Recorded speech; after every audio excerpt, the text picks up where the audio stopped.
3. Assalamualaikum warahmatullahi wabarakatuh. Baiklah, di sini saya akan melakukan P2H pada unit D31P. Sebelum melakukan P2H, sebaiknya kita memeriksa safety kita. Yang pertama yaitu safety helmet, berfungsi untuk melindungi kepala kita dari benturan atau tertimpa barang-barang berat.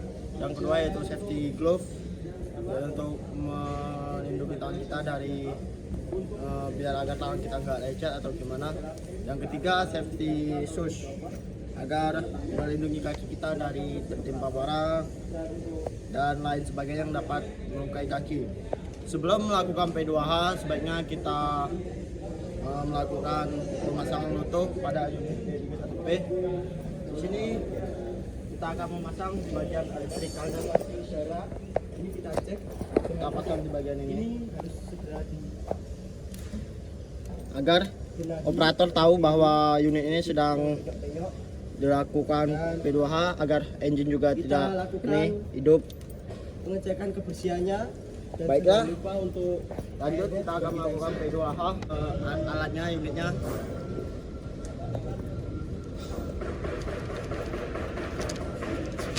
Yang pertama kita akan mengecek dari silinder, hose, lift, angel dan tail. Di sini kita mengecek kondisi kebersihan dan tes fungsi.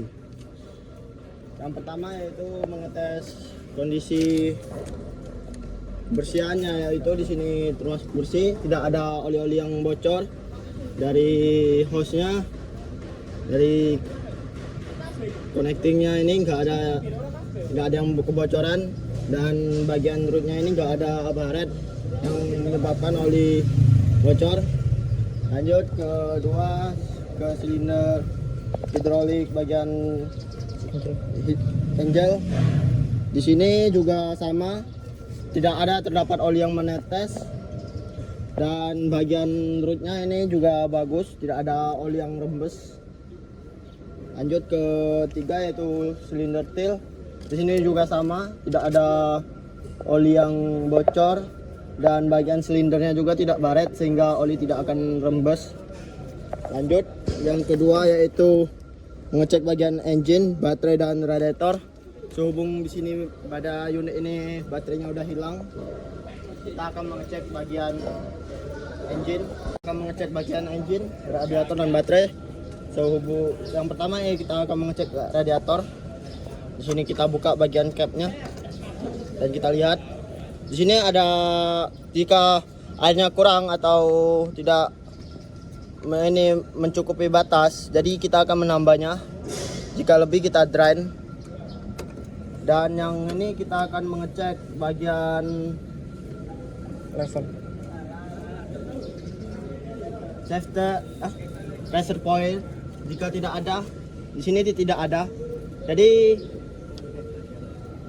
jika ada reservoir, kita juga mengecek reservoirnya agar untuk air radiator cadangan.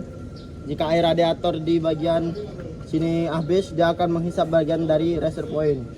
Yang kedua lanjut ke bagian engine. Di sini ada gift stick, kita cabut. Yang pertama yaitu kita lap dulu bagian gift sticknya. Setelah bersih kita masukin. Terus kita cabut. Di sini kelihatan olinya udah melebihi batas atau high. Seharusnya oli harus antara di tengah-tengah high dan low. Harus di tengah-tengah sini, sehubung olinya tadi udah melebihi batas high, jadi engine ini harus di drain agar untuk mengeluarin olinya. Dan baterai di sini tidak ada atau udah hilang. Lanjut ke nomor ini, transmission case berada di sini. Untuk mengeceknya kita cek di bagian bawahnya apakah ada rembes oli atau kebocoran oli. Jika bagian tanahnya kering, maka itu tidak ada kebocoran. Jika di bagian tanahnya itu basah, itu bisa terjadi indikasi dari kebocoran oli. Lanjut ke bevel gear case. Ini untuk mengeceknya kita harus membuka ini, dan pas dibuka itu, ketika pas dibuka olinya keluar, itu bisa jadi penyebab salah satu olinya kebanyakan, atau salah satunya yaitu posisi dari unitnya itu agak naik dan bagian belakangnya turun atau posisinya tidak rata. Lanjut ke steering clutch case di bagian sini di dalam, dan di sini kebocoran kita lihat. Pokoknya di bagian tanah ini harus kering. Jika bagian tanah ini basah, itu dari indikasi yaitu adanya kebocoran. Lanjut ke final drive case bagian sini kiri dan kanan. Di sini kita lihat, di sini terdapat lubang fin plug dan di situ untuk ngedrain, yang jika saat dibuka oli keluar itu bisa jadi olinya kebanyakan, jadi harus kita drain. Dan untuk melihatnya bocor apa tidak, kita lihat di bagian tanahnya. Biasanya kalau terjadi kebocoran itu tanahnya ada terjadi kebasahan di bagian tanah sini, dan kita pegang itu oli atau air. Biasanya kalau oli dia akan berminyak dan licin-licin. Lanjut ke hydraulic tank. Hydraulic tank berada di bagian sini, dan di sini ada untuk melihat jumlah shot glassnya. Jadi posisi oli hidrolik harus berada di tengah-tengah sini. Dan untuk jika kelebihan, kita akan melakukan ngedrainnya melalui bawah sini. Di sini ada bolt, kita buka untuk melakukan drain. Dan untuk jika oli hidroliknya kurang, kita bisa mengisinya melalui sini. Di sini bisa kita buka dan kita masukin oli, dan kita lihat di sini terdapat filter dan hose. Lanjut ke track sprocket idler di bagian undercarriage. Kita lihat di bagian sprocketnya di sini, jika gigi-giginya udah tajam itu jadi harus diganti. Jadi yang bagus itu gigi-giginya tumpul. Lanjut ke idler bagian depan sini. Di sini idler kita cek kebersihannya. Lanjut ke handrail di sini. Handrail terdapat di sini. Kita cek bolt-boltnya kuat atau tidak. Di sini berfungsi untuk menahan operator saat mau naik. Lanjut ke seat belt atau mounting cam. Di sini tidak ada. Lanjut ke apar. Di sini tidak ada apar, kosong, long, tidak safety. Lanjut ke fuel level. Fuel level terdapat di bagian indikator, bagian kabin indikator di sini. Jadi untuk mengetahui jumlah bahan bakar. Lanjut ke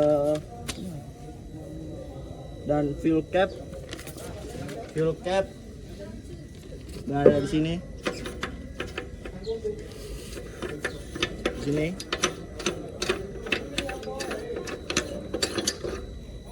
Biasanya di bagian fuel cap ini terdapat lubang angin, dan di sini tidak ada.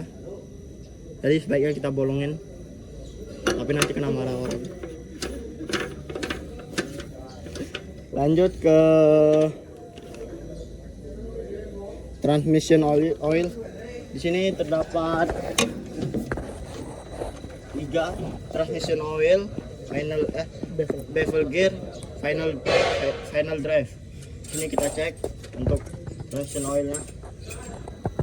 Pertama kita lap, lalu kita masukin, ini kita angkat. Kita lihat transmisinya, oli transmisi. Yang oli transmisi yang bagus itu dan ideal terdapat pada tengah-tengah antara low dan high. Di sini agak melebih sedikit, mungkin karena posisi dari unit ini miring. Lanjut yaitu ke jet.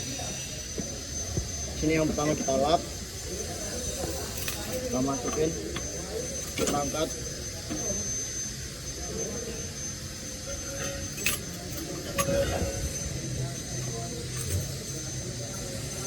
Dan di sini tidak terdapat oli, atau karena unit ini habis mau diservis, mungkin olinya di drain semua.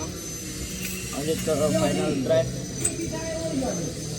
Kita cek olinya nyala.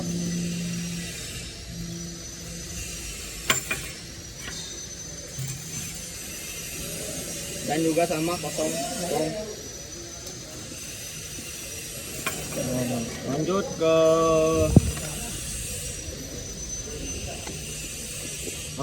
sistem elektrikal. Jadi sistem elektrikal di unit ini sangat berfungsi penting. Salah satunya itu pemantau indikator fuel, target rem, pressure oil, power meter, temperatur, lampu dan lainnya. Jadi harus dicek. Hubungan unit ini mau diservis, jadi nggak usah dicek. Lanjut ke kabin atau wiper. Di sini model dari kabin ini menggunakan kanopi, jadi tidak ada wipernya. Dan instrumen panel sudah saya sebutkan, instrumen panel tadi sudah lengkap. Instrumen panel, working lamp di depan. Di sini kita cek harus dinyalakan apakah kedua lampu ini menyala atau tidak, soalnya working lamp ini berfungsi sangat penting saat pekerjaan di malam hari. Lanjut ke water separator ada di bagian ini. Dicek, kita liatin, kita pandang, udah. Lanjut ke operator seat position. Di sini tidak ada, kosong plong karena mau diservis. Di sini seatnya. Lanjut ke brake pedal. Di sini harus berfungsi dengan baik. Di sini brake pedal saat ini ditekan ini akan bergerak, tapi ini tidak bergerak, jadi rusak. Jadi jangan dipakai ya. Nanti daripada kalian kecelakaan dan tidak ada asuransi, ya kasihan orang di rumah. Dah, sekian P2H dari saya. Assalamualaikum warahmatullahi wabarakatuh.